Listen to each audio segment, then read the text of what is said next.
Annonceurs, entrepreneurs, promoteurs et chefs d'entreprise, choisissez dès à présent votre meilleur partenaire média, Ideal Production. Ideal Production est basé à Cotonou au Bénin. Ideal Production, le partenaire exclusif de Sika TV en Afrique.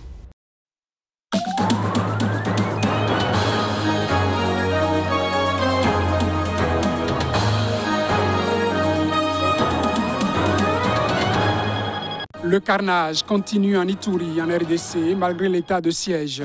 Des civils ont été tués et un hôpital incendié.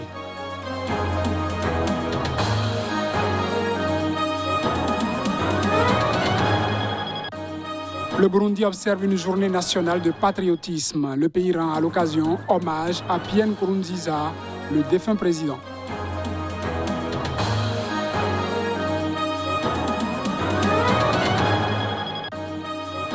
Ça grogne au Parlement namibien à propos de l'accord avec l'Allemagne sur le génocide.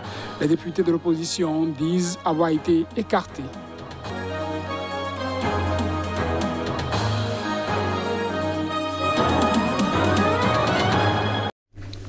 Bonsoir à toutes, bonsoir à tous et bienvenue à ce journal. Des civils ont été tués et un hôpital incendié en Ituri, dans le nord-est de la République démocratique du Congo, où d'intenses combats ont opposé lundi l'armée régulière à des miliciens dans cette province placée sous état de siège. C'est ce qu'ont rapporté ce mardi des sources concordantes. Reportage. Le bilan de l'attaque de Boga lundi dernier a été réévalué à 10 victimes civiles, après la découverte de 5 corps supplémentaires. L'hôpital a été incendié et un tombeau a été profané dans la cathédrale, a indiqué le baromètre sécuritaire du Kivu, KST, qui avait donné un premier décompte de 5 civils tués. Les experts du KST ont indiqué que 2 assaillants ont également été tués. L'hôpital général du village de Boga, dans le sud de l'Ituri, a été la cible délibérée d'une attaque brutale le 7 juin dernier, avait indiqué un peu plus tôt l'organisation Médecins sans frontières qui soutient l'hôpital. La pharmacie et le dépôt des médicaments ont été pillés, le service de soins intensifs incendié et les bâtiments saccagés, selon les premières évaluations, a indiqué cette source. 9 enfants hospitalisés dans le service pédiatrique de l'hôpital et 2 adultes attendent d'être évacués vers un autre hôpital à Kéti, où au moins 8 patients, dont 3 blessés par balle, sont arrivés lundi soir, a ajouté Médecins sans frontières. L'ONG affirme savoir très peu de choses sur les auteurs et les motivations de l'assaut contre cet hôpital, dernière structure qui fournissait des soins aux populations vivant dans cette partie négligée de la République démocratique du Congo. D'après l'armée, l'hôpital a été incendié par des membres en fuite du groupe armé d'origine ougandaise des forces démocratiques alliées, ADF. Le Burundi a organisé sa première journée nationale du patriotisme, un hommage à l'ancien président burundais Pierre Nkurunziza, à qui a récemment été accordé le titre de guide suprême du patriotisme, par le président actuel Évariste Ndayishimiye. La veuve de Pierre Nkurunziza et l'actuel président ont pris la parole à cette occasion. Au cours du temps qu'on a passé ensemble, il était un bon conseiller. Et même vous qui avez eu la chance d'être proche de lui, vous savez qu'il donnait de bons conseils. Moi, j'ai perdu le premier bon conseiller que j'avais.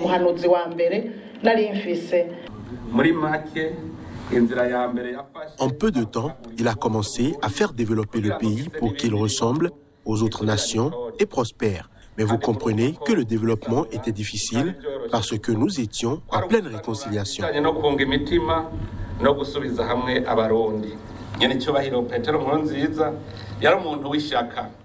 Son Excellence Pierre Nkurunziza était quelqu'un de courageux. Il aimait travailler et inspirer les autres et il avait compris que celui qui veut réussir doit travailler fort. Il était le modèle du bon travailleur qui commence le travail très tôt et gagne du temps pour aller inspirer les autres au travail.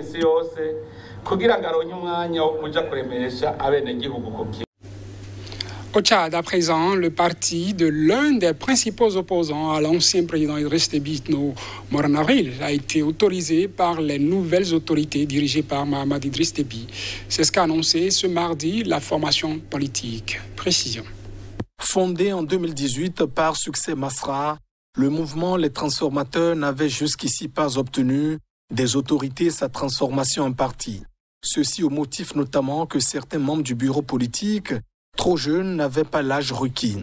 L'autorisation de se transformer en parti ayant été reçue, Succès Masra a déclaré que le bon sens est en train de revenir au sein d'une partie de l'administration. Nous n'aurions jamais dû faire l'objet de ce traitement arbitraire, mais mieux vaut tard que jamais. Nous avons rempli toutes les conditions, a-t-il poursuivi. Succès Masra s'était porté candidat à l'élection présidentielle d'avril, mais sa candidature avait été invalidée au motif qu'à 38 ans, il n'avait pas l'âge minimum de 40 ans requis. Farouche opposant au maréchal président Idriss Déby Itno, Succès Masra a appelé à manifester contre le conseil militaire de transition dirigé par Mahamat Idriss Déby, qui a succédé à son père tué par des rebelles mi-avril. Wakit Tama, un collectif de partis d'opposition et d'associations de la société civile, dont est membre les Transformateurs, s'est déclaré ce mardi prêt à un dialogue qui soit ouvert à toutes les composantes tchadiennes, comme l'a promis la junte. Mais il exige au préalable un certain nombre de conditions, notamment la libération de tous les manifestants arrêtés. L'organisation, qui dénonce un coup d'État institutionnel et une transmission dynastique du pouvoir, a également exigé la mutation du CMT en un conseil républicain de transition avec une composante civile et militaire. Wakit Tama appelle de ses vœux l'organisation d'un dialogue notamment inclusif pour permettre de créer les conditions des élections libres pour tous.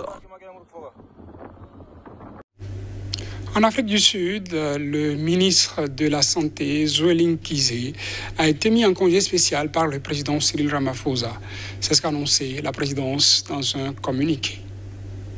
Dans la tourmente depuis une enquête pour corruption visant deux proches, dans le cadre de contrats publics pour lutter contre le Covid-19, le ministre sud-africain de la Santé, Zweli Mkhize, a été mis ce mardi en congé spécial par le président Cyril Ramaphosa. Cette période de congé spécial permettra au ministre de répondre aux allégations et aux enquêtes concernant les contrats entre le ministère de la Santé et un fournisseur de services Digital Vibes, a annoncé la présidence dans un communiqué. Fin mai, des médias ont dévoilé que l'ex-porte-parole de Zweli Mkhize, Tahera Mater, et son ancienne assistante personnelle, Nadira Mita, auraient touché des millions de rentes en paiement irrégulier liés à un contrat de communication. Elles auraient reçu cet argent au nom de la société de communication Digital Vibes, engagée par le ministère de la Santé pour travailler sur la communication publique sur le Covid-19 depuis mars 2020, bien qu'elle ne soit pas enregistrée comme dirigeante de la société. Le ministre avait reconnu des irrégularités flagrantes auxquelles il faudra certainement répondre et réclamer un peu de temps, ce qui lui avait valu de nombreux sarcasmes. L'unité des enquêtes spéciales chargée de l'enquête doit remettre un rapport au président Cyril Ramaphosa prochainement. La ministre du Tourisme, Mamoloko Kubayi Ngubane, assumera les fonctions de ministre de la Santé par intérim jusqu'à nouvel ordre, a précisé la présidence. Les députés d'opposition en Namibie ont fustigé mardi au Parlement l'accord avec l'Allemagne sur le génocide de milliers de Herero et Nama durant l'ère coloniale. Ils accusent Windhoek de les avoir écartés des négociations, tout comme les représentants des deux tribus. Reportage.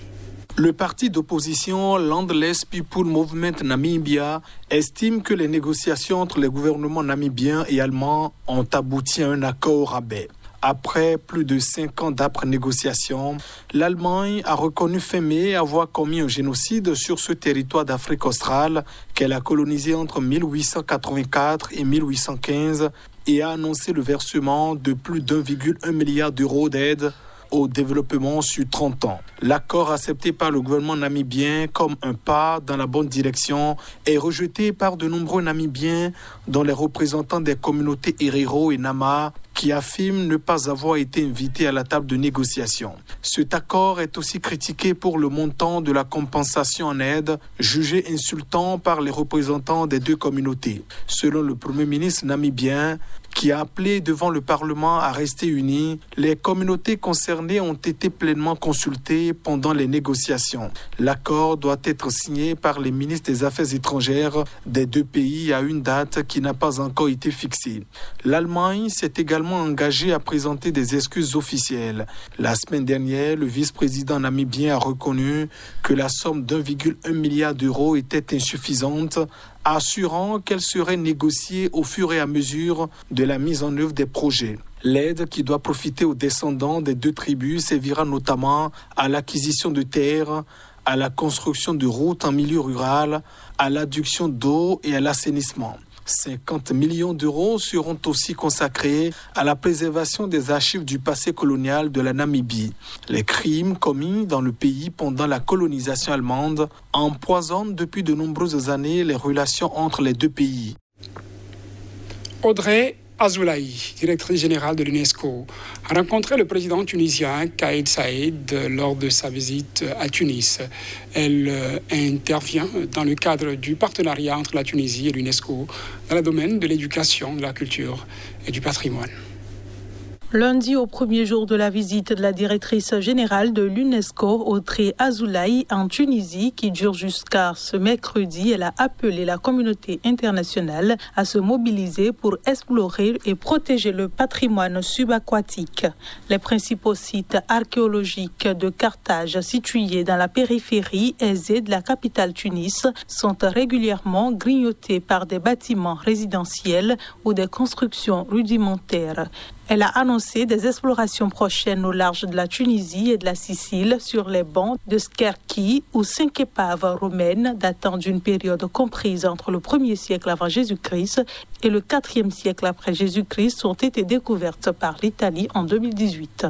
De Carthage, nous avons évoqué la question des sites du patrimoine mondial, de leur conservation, de leur transmission, de leur protection, mais plus fondamentalement la question de l'éducation, surtout après cette période de Covid et de fermeture des écoles dans un grand nombre de pays, et de l'importance aussi de la coopération scientifique qui est indispensable dans le XXIe siècle. Je vous remercie. Les eaux constituent le plus grand musée du monde avec leurs 3 millions d'épaves à explorer, a déclaré à l'occasion des 20 ans du vote d'une convention encadrant l'archéologie sous-romaine, la directrice de l'UNESCO. 8 pays participeront à cette première mission d'exploration, a-t-elle souligné. Et c'est la fin de ce journal. Merci pour votre attention.